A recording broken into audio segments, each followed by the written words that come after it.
Sesuatu yang baru telah hadir. Spesial kolaborasi Geprek Bensu dan Kakak Beradik Podcast. Ayam tumbuk sambal hitam, pedas, nikmat.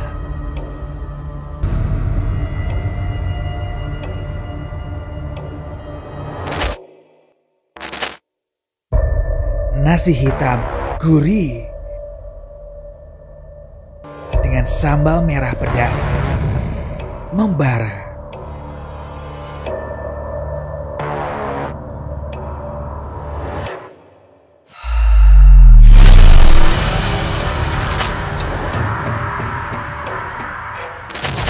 Menu spesial, misteri, menu kakak, menu adik sudah tersedia di Geprek Bensu seluruh Indonesia.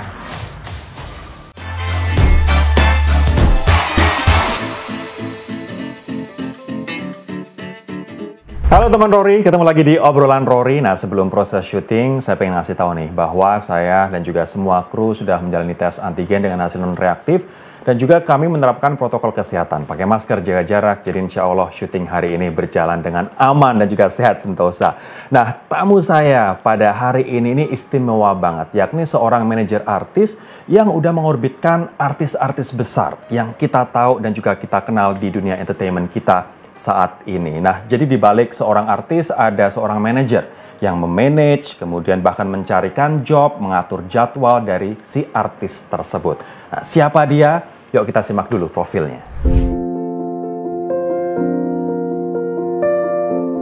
Kesuksesan seorang artis tentu tidak lepas dari orang-orang yang berjasa di belakang mereka. Sosok ini dikenal sebagai seorang manajer dari beberapa artis papan atas Indonesia. Dia adalah Nanda Persada. Nanda Persada telah puluhan tahun menekuni profesi sebagai manajer artis yang menaungi beberapa artis diantaranya Astrid Tiar, Choky Sitohang, Feni Rose, dan lain sebagainya. Pria kelahiran Jakarta ini mempunyai background pendidikan sarjana hukum dan ia juga pernah menjadi seorang advokat. Sebelum menjadi manajer artis, Nanda mengawali karirnya dengan bekerja di event organizer atau I.O. pada tahun 90-an hingga menjadi asisten manajer artis. Lalu, mau tahu nggak gimana kisah perjalanan Nanda Persada? Yuk saksikan obrolan Rory berikut ini.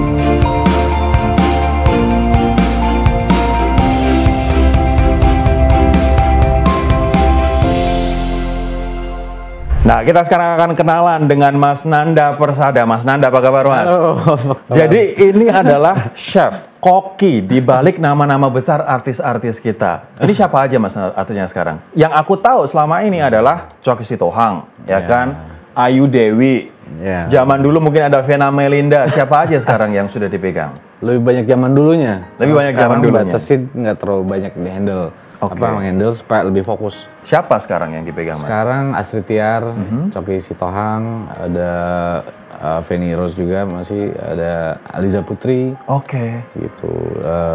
Ada yang baru-baru. Ini tentunya nama-nama yang sudah nggak asing lagi di dunia entertainment di Indonesia ya, Mas. Tapi aku penasaran, ketika memutuskan jadi manajer artis, dulu profesinya apa dan gimana ceritanya bisa nyemplung ke dunia ini? Iya, ke lembah hitam ini awalnya coba-coba gitu. Nggak sengaja justru. Gue tuh kan basically backgroundnya kan SH ya, sejarah hukum.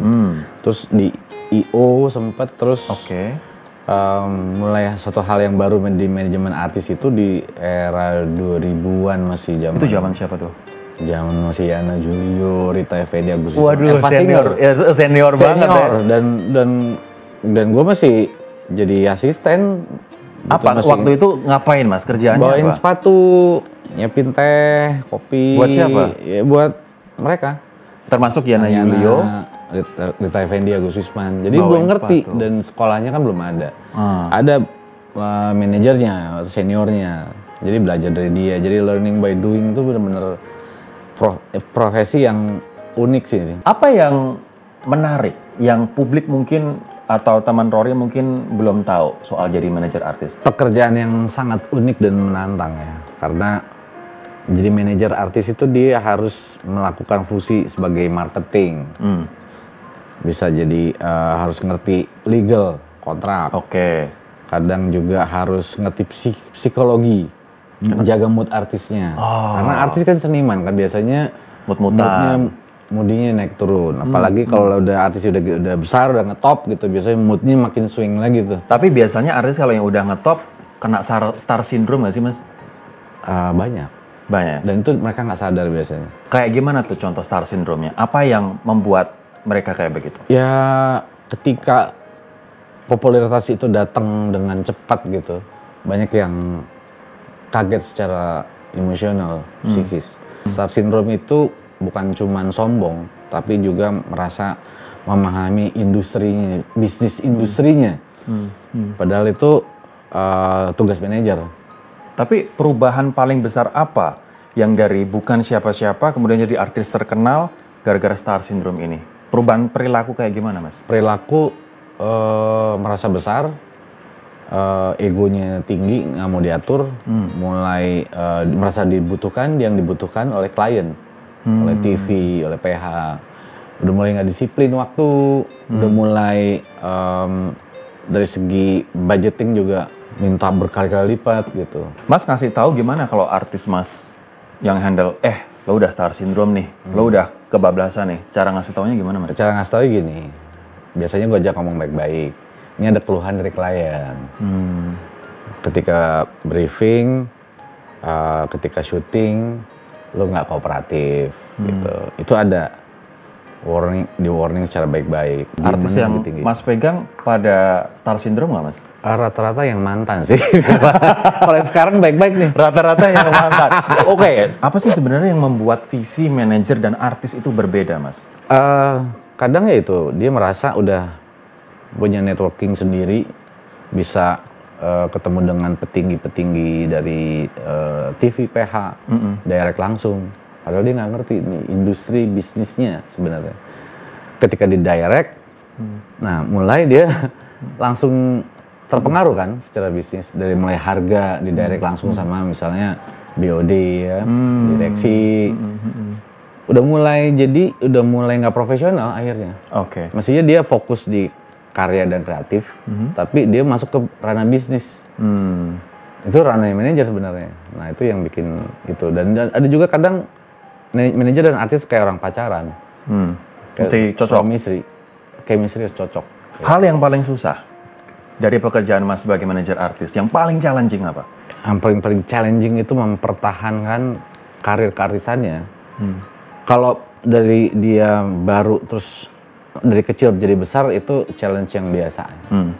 Tapi mempertahankan, malah mengembangkan lagi, membuat lebih panjang lagi karir itu. Biasanya artis yang star syndrome karirnya panjang nggak Mas? Kalau yang masih terlalu muda gitu, yang kagetan gitu, tapi dia akhir tidak di-manage dengan baik, nggak lama. Mas Anda, ini ada fenomena menarik sekarang. Sekarang dengan adanya sosial media, ya kan, YouTube, Instagram, Twitter, dan orang cenderung membuat sensasi. Dan akhirnya industri TV kita lebih banyak mengundang orang-orang yang cari sensasi daripada yang berprestasi. Pendapat Mas soal fenomena ini gimana Mas? Ya. Prihatin nggak? Ya prihatin. TV itu kita di-drive oleh market, oleh rating dan share. Ketika dewanya mereka rating dan share, akhirnya mereka cari yang lagi jadi media darling, yang lagi fenomena di media, di infotainment lah kalau di industri entertainment. Nah banyaknya yang lagi hits di infotainment itu ya kualitasnya atau itu kan dari kasus, dari keributan, sensasi, gimmick. Masyarakat tahu tuh sensasi dan gimmick, tapi tetap laku juga. Tapi akhirnya kalau selera pasar, kita di-drive oleh pasar gitu. Tapi kalau nggak ada demand, juga nggak ada supply, Mas. Artinya sebenarnya masyarakat juga berkontribusi pada salah ini dong. Iya, itu. Wah ini artinya memang manajer nggak hanya ngurusin jadwal, nggak hanya bawain sepatu zaman dulu ya. Dari bawah bukain pintu. Dari bawah banget. Dari nol banget dan sekarang jadi salah satu manajer artis, bahkan ketua Ikatan Manajer Artis se-Indonesia. Ini luar biasa sih. Tapi aku pengen tanya Mas, banyak banget kasus di mana artis mengaku ditipu oleh manajernya. Kalau misalnya Mas ngelihat fenomena ini, banyak artis yang ketipu sama manajernya, gimana tanggapan Mas? harus ada sistem yang bagus. Karena manajer dan artis sama-sama manusia. Yang paling baik itu adalah membuat sistem yang tidak bisa dicurangin. Oh, jadi sistemnya mesti diperkuat. Iya, karena banyak juga manajer artis yang ditipu oleh artis, manajer. Jadi pembayaran langsung ke artis nih. Artisnya nggak transfer ke manajer, banyak juga. Itu banyak juga. Karena dari cerita di Asosiasi Ikatan Manajer Artis Indonesia, Imarindo itu.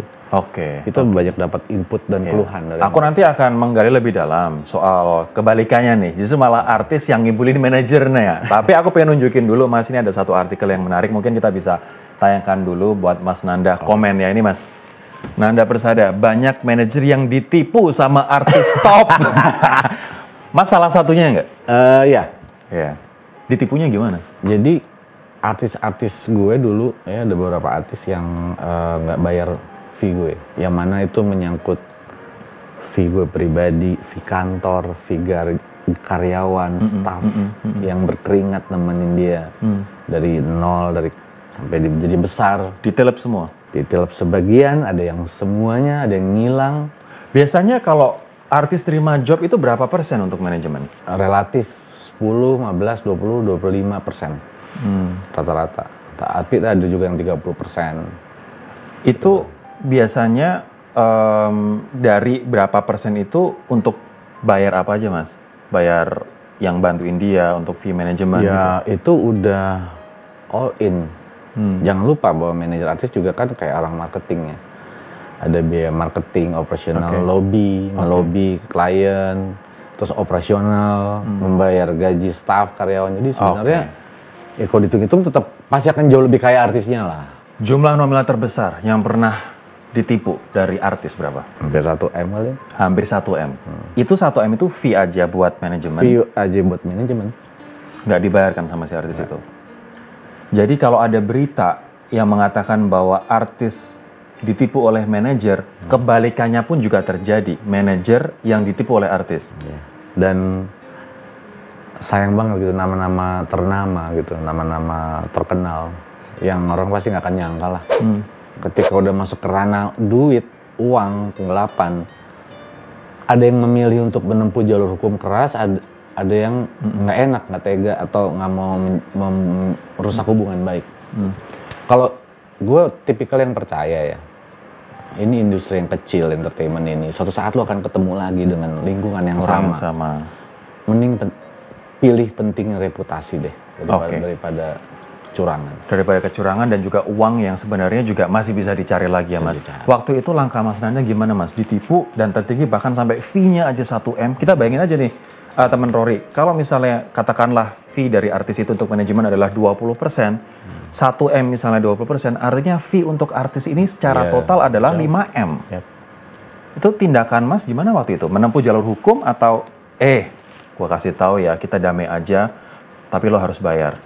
Apa yang diambil? Gue memilih untuk membiarkan itu. Membiarkan? Mas ini secara hukum gue bisa banget melakukan itu karena ada kontraknya. Mas, lo adalah lawyer, lo adalah manajer artis, ya kan? Dan link lo di mana-mana. Kenapa lo membiarkan? Gue membiarkan karena hubungan kedekatannya udah kayak adik buat gue. Tapi ketika itu keluarga, kita nggak mau mungkin setiap orang beda-beda. Kalau gue nggak mau menjarakan saudara gue sendiri. Kalau gue. Padahal kalau itu dilakukan bisa masuk penjara orang. Banget. Kita ada artikel satu lagi Mas Nanda. Kita akan lihat sekarang artikel ini. Aku pengen Mas juga komentarin, kita lihat bareng-bareng. Nanda Persada, manajer harus lebih pintar supaya tidak ditinggal artis. Biasanya yang ninggal siapa sih? Manajernya atau artisnya? Kok kayak habis manis sepah dibuang banget? Ya, manajer artis harus lebih pintar ya artisnya. Karena kan, kenapa artis butuh manajer? Karena seperti partner.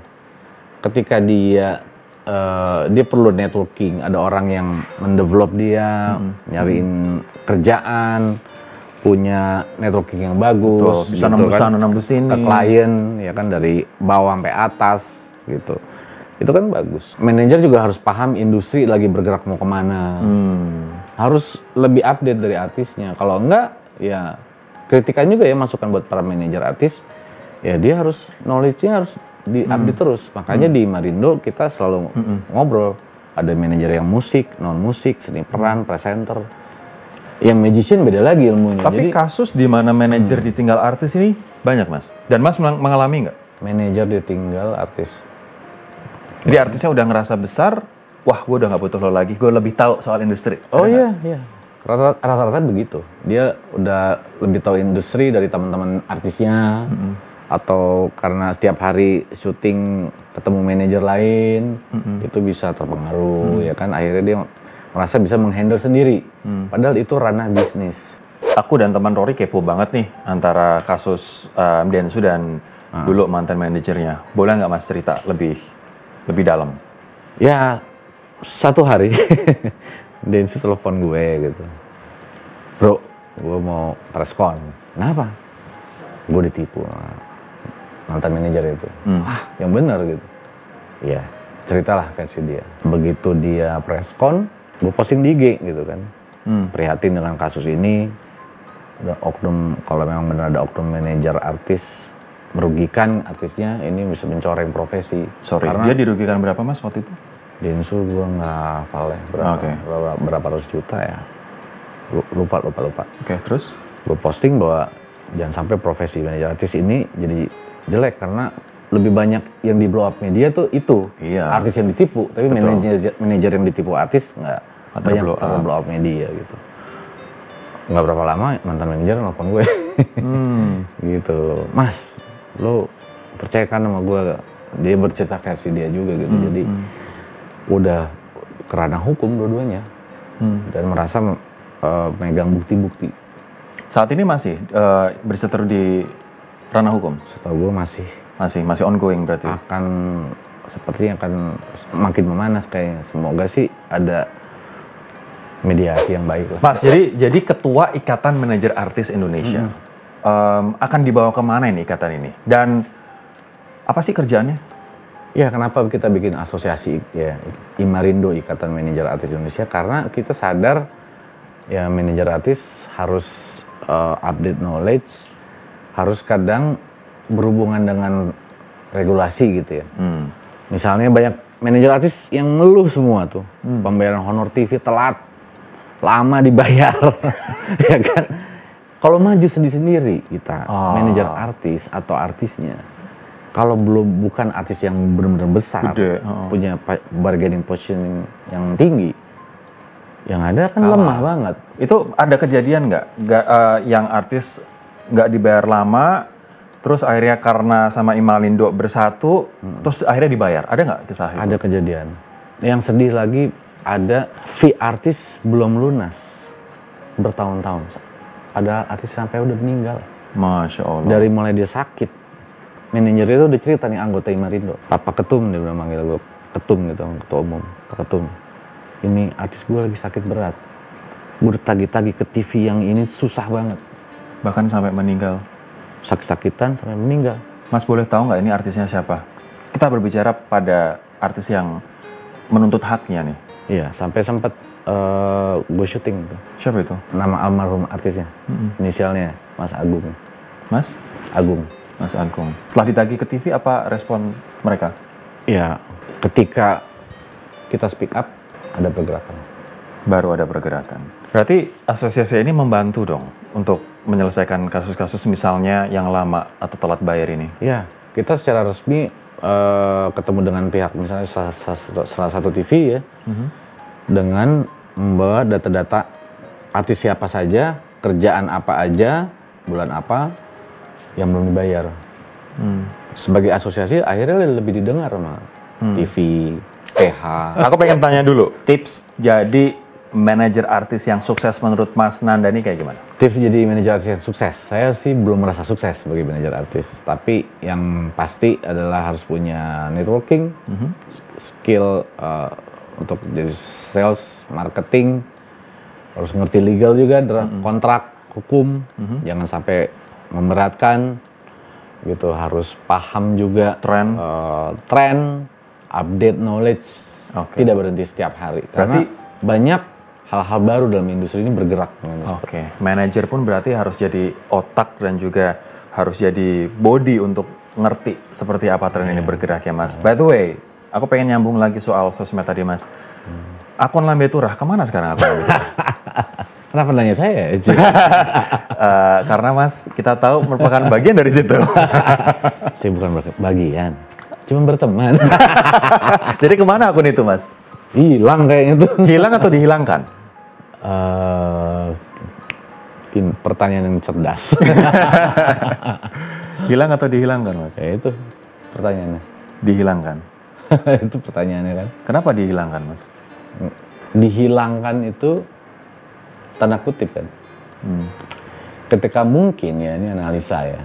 Ketika mungkin udah mulai banyak menyentuh masalah sosial akhir-akhir ini, begitu banyak ancaman masuk. Kasus terakhir yang membuat ini hilang, karena saya pelajari ini udah hilang beberapa kali, ya kan?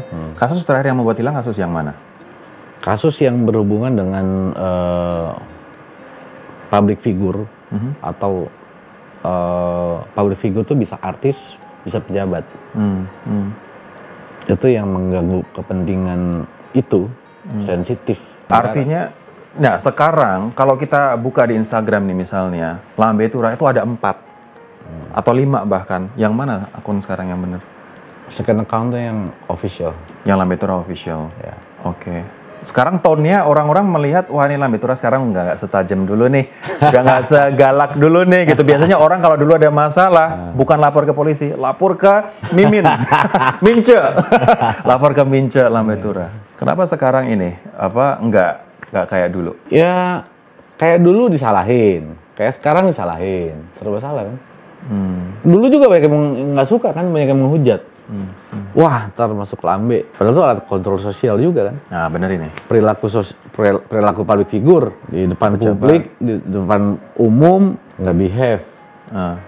Terus ada yang candid. Ya ini eranya ini eranya orang pakai handphone, pakai gadget semua dan era sosial media. Betul. Kadang temennya sendiri yang posting. Tapi ini benar sih. Kita tahu bahwa Lambe Turah dan juga sosmed sekarang jadi kayak kontrol sosial dan harusnya dilindungi nih kayak begini. Iya. Selain ancaman, Mas, atau orang yang terusik, ya kan?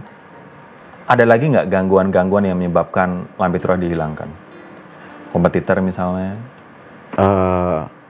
Gini, dalam media itu kecepatan memberitakan itu hal yang penting kan. Ya kan, per detik, per menit. Ya. Lambe itu cepat. Jadi mereka kalah. Harus diakuin. Oke. Ini menyebabkan mereka kalah cepat, revenue berkurang. Tanya sama media-media. Ngeles deh, oke. Ini tegang banget, kita santai dulu. Mas, kita santai dulu. Kamu makin lama duduknya makin mepet, lama-lama kabur Mas Nanda. Santai kok. Oke, kita akan santai dulu sekarang. Ini ada kuis untuk Mas Nanda biar tenang ya kan. Dari tadi ngobrolnya kayaknya tegang aja, panas aja gitu kan. Pertanyaannya juga panas-panas sih ya kan. Ya, untuk itulah Rory ada di obrolan Rory sebenarnya Mas Nanda.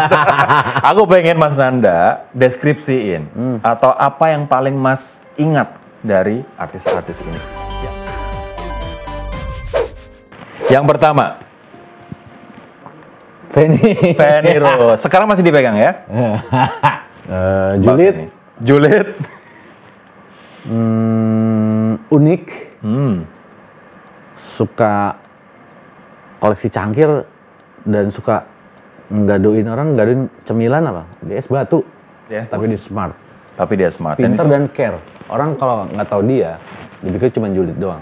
Tapi itu care. Aku pengen sama artis yang diberitain, digosipin, dia tuh mikirin, suka ngarahin dia. Oh. Itu orang nggak banyak tahu tentang Feni Rose. Oke, kita akan ke artis selanjutnya, teman-teman. Yuk kita tampilkan coba. Oke, siapa dia? Acit. Apa yang Mas pikirkan soal dia? Astrid, baik dan care. Takut gendut. Nggak bisa multitasking. Tapi orangnya fokus. Kode 1, diajak ngomongnya nggak denger dia kalau lagi baca atau apa. Tapi di care banget. Tapi poin terendah untuk seorang Nanda Persada dengan kehidupan yang glamor, yang sekarang juga sukses, yang sekarang punya berbagai macam jaringan, jadi ketua asosiasi, apa sih titik terendah yang sampai bikin kamu benar-benar drop itu, Mas? Bikin drop ketika gue tidak bekerja sama lagi dengan artis gue, tapi ada intrik-intrik blackmail. Yang dikirim oleh orang-orang dekat juga kadang, yang punya kepentingan. Sampai bikin lo Sehingga stres. merusak hubungan persahabatan, persaudaraan. Diadu domba gitu maksudnya dengan blackmail ini. Ya kayak gitu. Itu gue alamin dan itu sedih banget. Kita geser sedikit kesedihannya Mas Nanda. Kita balik lagi have fun. Yuk, gambar yang ketiga, artis yang ketiga yang Mas mesti deskripsiin. Kita lihat bareng-bareng. Wah, sesuai gambar ya, si tukang ngopi. Tukang ngopi sangat nasionalis dan sangat NKRI banget. Ketahuan banget. Mainnya ke markas TNI terus. Parah. Terus? Itu hatinya NKRI ya udah pokoknya isinya. Jadi bukan lagi artis, kalau menurut gue dia itu udah Aktivis. Udah prajurit lah. Tapi apa sisi positif dari Choky Sitohang sampai dia bisa bertahan dan sebesar sekarang, Mas? Dia menguasai public speaking dengan bagus. Dia bisa menguasai audiensnya, dia tahu audiensnya, dan dia juga kan memang punya sekolah public speaking, dan dia mau belajar sampai sekarang mengupdate industri, baik itu digital dan lain-lain. Itu yang gue salut sama Choky. Aku pengen ada 2 saran. Saran kalau orang pengen jadi manajer artis, apa sarannya? Mau belajar terus. Terus staying humble dan perbanyak teman. Makin banyak teman, makin banyak knowledge, kerja keras, insya Allah akan panjang. Dan manajer artis harus lebih pintar daripada artisnya. Manajer artis harus lebih pintar dari artisnya. Kalau nggak lo akan ditinggalin sama artisnya. Habis manis sepah dibuang ya. Ya ini semi-semi curhat pribadi sebenarnya. Nah sekarang adalah saran untuk artis atau orang yang ingin jadi artis atau orang yang ingin jadi orang terkenal, Mas. Tadi kita ngebahas star syndrome nih, ya kan? Apa saran Mas buat mereka? Saran gue gini ya, artis itu ada masanya. Jadi baik-baiklah, punya attitude, punya skill yang bagus, performance yang bagus, sama ya itu tadi menjaga sikapnya. Karena banyak artis cepat terkenal, cepat hilang. Banyak itu. Jadi jangan terlena ketika lo lagi di atas, lo tidak akan selamanya di atas. Ada saatnya lo akan turun ke bawah.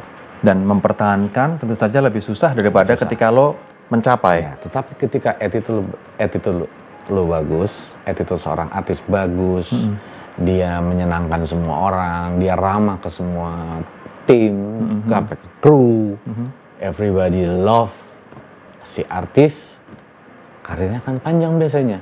Karena orang akan ingat terus. Mas Nanda, thank you banget Thank you udah berbagi. Dan juga bahkan sampai ngebuka hal-hal yang mungkin kalau nggak di obrolan Rory nggak akan kebuka ini. Bahaya ini program. Bahaya Rory ini, bahaya Rory. Semoga ini banyak viewersnya Mas. Ya kan? Apalagi hal-hal di balik fenomena artis dan juga dunia yang ada di sekelilingnya. Thank you banget sekali lagi Mas Nanda. Dan juga saya pun pribadi mengharapkan semoga acara ini bisa menginspirasi teman Rory. Entah itu untuk teman-teman jadi artis, jadi manajer artis, ataupun orang-orang yang di luar dunia entertainment. Value-value yang diajarkan oleh Mas Nanda ini berguna banget untuk kita ikuti. Oke, jangan lupa untuk selalu support obrolan Rory teman-teman dengan juga share, like, subscribe, dan juga komen di obrolan Rory dan juga konten-konten inspiratif lainnya di MOP Channel. Dan jangan lupa juga untuk download aplikasi MOP Lovers di Play Store. Untuk kamu yang punya handphone Android, tapi sementara kamu yang handphonenya berbasis iOS atau iOS, sabar dulu, tunggu dulu, karena app-nya masih on the way, ya kan? Nah, follow juga sosial media kami di Instagram @obrolanrory.mop dan juga tentu saja di @mopchannel. Saya Rory Asyari, thank you banget udah gabung dan juga menyaksikan episode kali ini. Kita ketemu lagi di episode berikutnya. Bye-bye. Thank you banget Mas Nanda. Thank you, Seru banget. Tadi aku paling suka inisial tapi disebut nama ya Mas.